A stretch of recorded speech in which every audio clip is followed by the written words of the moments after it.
say is like wealth in the black community is looked at as a competition, not a collaboration. So we're not thinking about trying to build institutions or mechanisms that empower other black people to be just as rich as we are.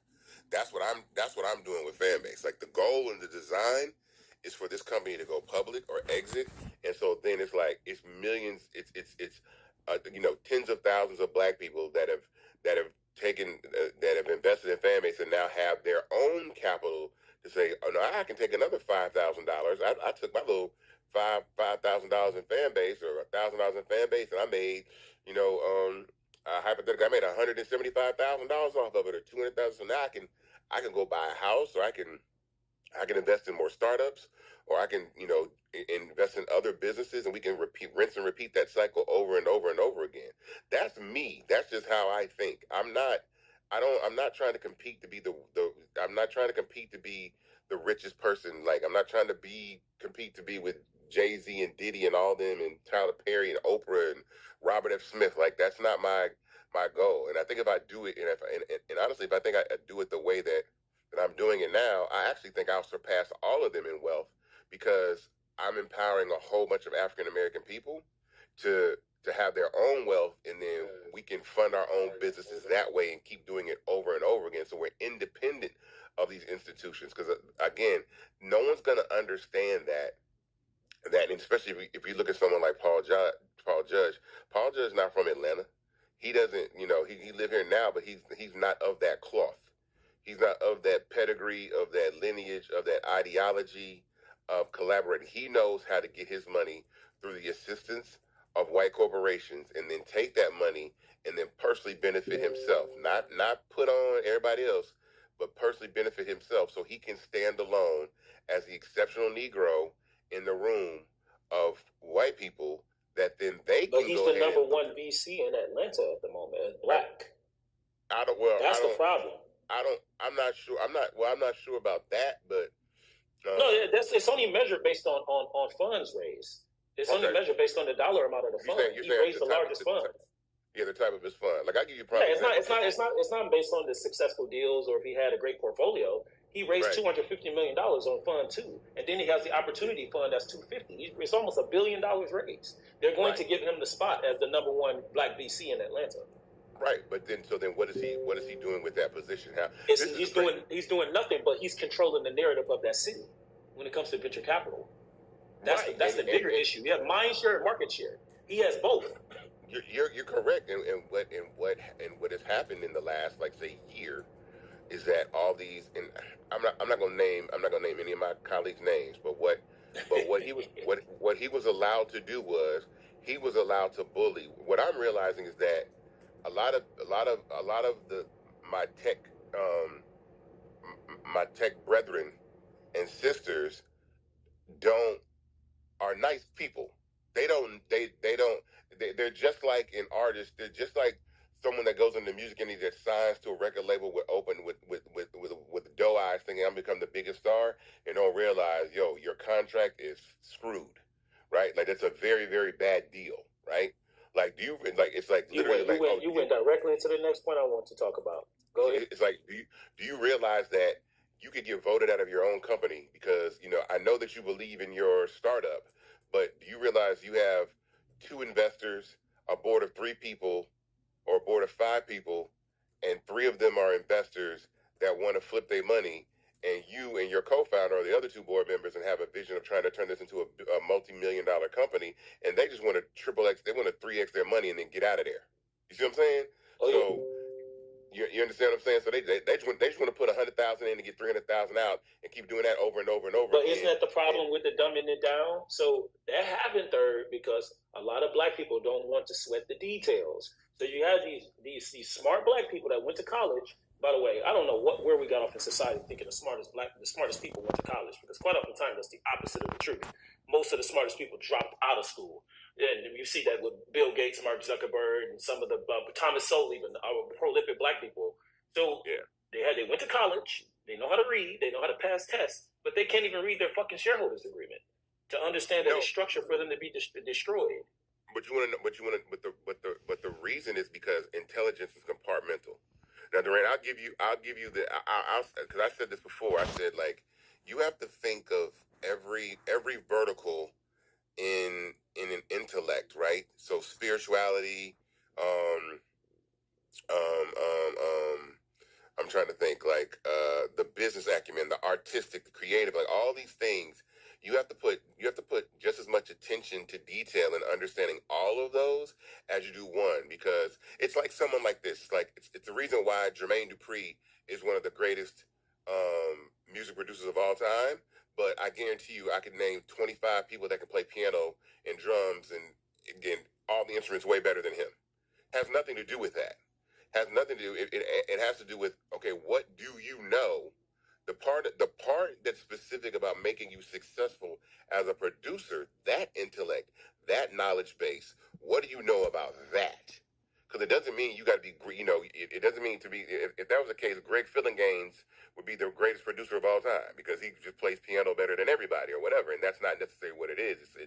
It's also the artistic, like, what do people relate to the most? That's what I mean by not dumbing it down. It's like, what language am I speaking to the masses to get them to relate to what I'm trying to say, as opposed to creating something that's masterfully brilliant and complex and the most, unique arrangement of all time, where somebody that's 7 years old ain't gonna get that shit. But I'm not giving us away out there, because Leor is one of the most uneducated people ever. How was he able to trick Jay-Z and trick Dame Dash? So the problem is, one, we're hyper trustworthy. We trust too many people. We've lost our competitive nature because it's literally been beating out of us, especially with black men. So we're not competing. We have to get a bit more aggressive. In my assessment, as much as I love Martin Luther King, they killed him too soon because majority of his message was docility. It was to be docile. And then at the end, where he met his unfortunate demise, he changed his message. He even he talked about he took his people and to a pathway that wasn't necessarily most favorable, because it has a lot to do with the fact that he was blindsided in a lot of capacities, which is not shocking to me, because at first he had a lot of religious individuals around him, and then towards the end he had a lot of secular individuals around him, that being with James Baldwin and Dick Gregory and all those individuals, and people have opposition to him having those secular individuals, and I would be classified as a secular person in those times. So I don't think our issue is not necessarily the messaging. It's just the way that we are. Even somebody that's perceived to be powerful like Jay-Z, he'll get in a room with the NFL players and people and say, all right, we're past kneeling. What do we do now? Like, to me, that's a docile message in front of white people that he thinks more powerful than him. But when you start to demystify it, let's talk about it. Jay-Z doesn't know anything about building infrastructure outside of just closing great deals. So why would he make white people mad? He doesn't know what it means to even build a legal system for a league like the NFL and the NBA, much less the marketing, much less the medical side of things as far as what happens to the players. Like, so I can understand how he will become docile, but in the hip hop community, if he's about to get on a rap record, he'll talk that shit to black people because he's more comfortable in the zone of actually being bigger than the blacks. So I see it all the time, Third, and it's the thing that, like you say, the elephant in the room. The elephant in the room is we need to become programmers. We need to become graphic designers. You know why? Because it's going to substitute us not having money for things. The fact that we talked about this when I came to the office, Third, the fact that we were able to build Yummy, it changed everything for us. I still own 91% of my company, and we raised $3 million. That's unheard of, because we were able to build it. And when I go and talk to the VCs, they're like, well, Duran, we know you're a venture capitalist, so just give us some leeway. They're asking me to give them a good deal on the investment. And that's because I had to put 10 years into getting nothing to gain everything. I had to put 10 years into getting nothing to gain everything. So our problem is directly in front of us. And that's why I have opposition to the dumb down. So I circle back to that, Third, because it allows black people to have an excuse to not go and read about physics for the next 30 days, opposed to watching some Netflix show. It allows black people to say, when they start getting depressed because the math seems very complicated when they're looking at linear algebra, they just say, you know what, I'll come back to it later. It gives them an excuse to be lazy about high tense information. And I want us to do that for 6 months.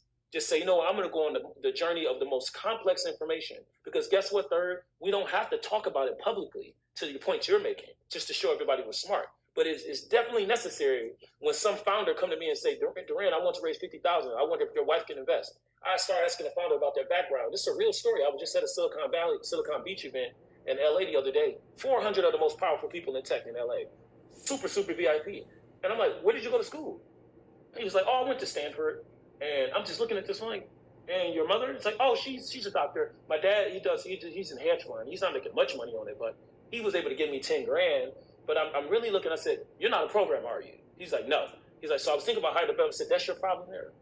You got this kid that went to Stanford that's around all these individuals. These are some of his buddies.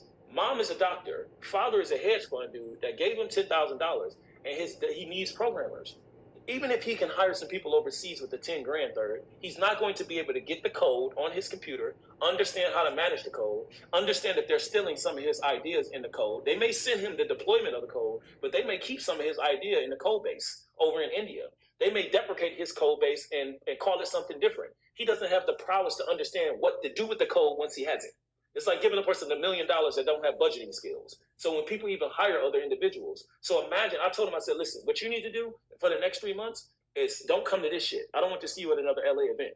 Go on YouTube. I'll send you some links. It's literally videos you can watch. You don't have to learn how to program, but you can understand what programming does. So when you do hire these individuals, you can understand how to inform them how you're going to get a code to this group in Argentina. You're going to get a code, some of the code to this group inside of Russia. So when you get all of the code bases back from these 4 countries, no one has ever seen the full code base. So there's no way they can actually steal your idea.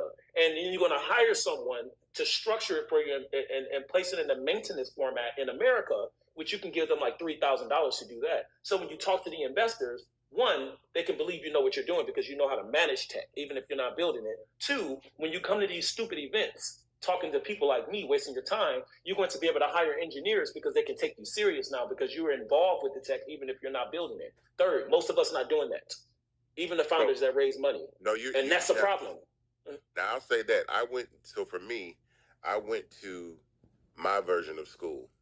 Like, before I even decided to try to enter into the tech space, I learned as much about the business side as well as the creative side. Is like, okay, I know I wanted to build an app. I got that part, but I'm always concerned about ownership, equity, control, the legalities of it. Like what, like how do you scale this to something that matters and we're able to effectively do that. So I always talk about my tech senseis. I always talk about the people that taught me about what you need to know and why, like, because people ask me questions all the time about, well, you're a tech founder. I got an idea for an app. Can you help me out X, Y, Z? And I was like, honestly, you got to go to school like I went to school. Like and what I meant by that is not going to actual school, but I just started to research and understand what every role in a tech company was. What is the job of the CTO? What is the job of the COO? What is the job of the founder? Right? What the developing the code? Who owns the code? What does that mean? Like, how do you protect yourself so that you own your IP? All of this comes from me taking what I knew from music and just translating it over to tech, because it's like, who owns your publishing, right? So it's like, okay, man, you wrote this amazing song, but how come you're not getting paid for it? Oh, because someone bought my publishing for $50. You know what I'm saying? As I wrote the song, and they own all the publishing. So it's trying to understand that part, and a lot of people don't either want to understand that part or they don't take the time to understand that part because they just want to get to the fun stuff, right? And it was a lot of the fun stuff is what we do now at Fanbase, but before I ever met Ramiro, before I ever met Ramiro or decided what the hell I want to do, it was me literally sitting down and trying to figure all this shit out on my own and spending my own time researching and reading and doing all that. And that's what people definitely don't do. And that's the one thing that I say is like, okay, I spent my time learning about this shit. I just didn't jump in and think that I knew what the hell I was doing because I'm coming from, writing and producing records and I had a passion and a love for social media, but it doesn't mean that I know exactly how to build an app. Okay.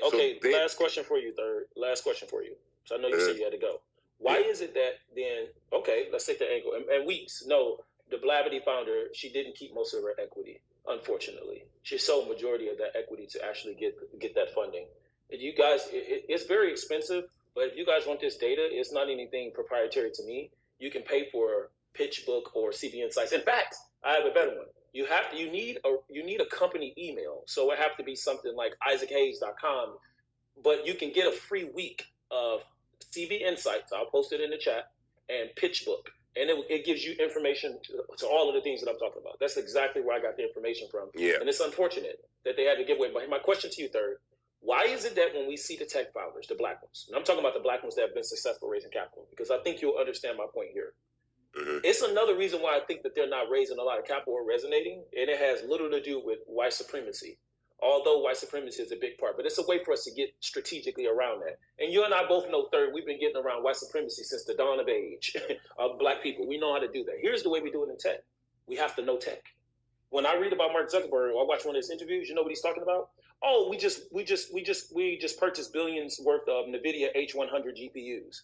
When I hear black founders talk about tech, the ones that's been successful, I'm talking GitSquire and all of them, it's always about culture. My wife pointed that out one day. She's like, yeah, see, the problem with our people is they over-index on culture in these conversations. But when you look at the Collison brothers with Stripe and Mark Zuckerberg in their interviews, they're going deep on the tech. They can talk about the AI and what's going to happen moving forward. So you know what's happening? All of those Asians, they don't have a bias towards blacks. I know because I'm at USC teaching them all the time. They're like, yeah, I would go and work for that company, but I want to go and work with the nerdy engineers and the smarter engineers that's building some remarkable stuff. How can they listen to us on an interview and we're talking about a dance, a dad?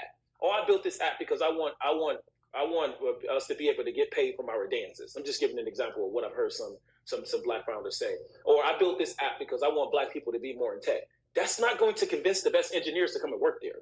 And then you watch a Mark Zuckerberg interview, he's literally going in on the details. And it's not technical for people to understand it. I'm like, Mark is actually dumbing down this technical conversation about H100 and GPUs. He's really not talking about it at a very technical level. He's learned over time to talk about this. He's slow. He's given super simple analogies. I'm like, they taught this guy how to really talk about tech. But in our community, it's almost non-existent. So you're sitting here looking at a person at one of these dumbass conferences. I'm not picking on any of them. I love them, InvestFest and all of them. I love black people when they make money. But you're sitting there listening to them just because they raised $40 million. You throw everything else out the window. You're like, oh, I have to get advice from this person. No, because it takes a person, me, coming over there and saying, so what's your stack built on? Like, what's your framework? How are you actually utilizing AWS? And how do you utilize these different clients? And they're like, yeah, I don't handle the tech. And then when you dig a bit, it's always a white motherfucker that's dealing with their technology. And that's the same shit that happened in the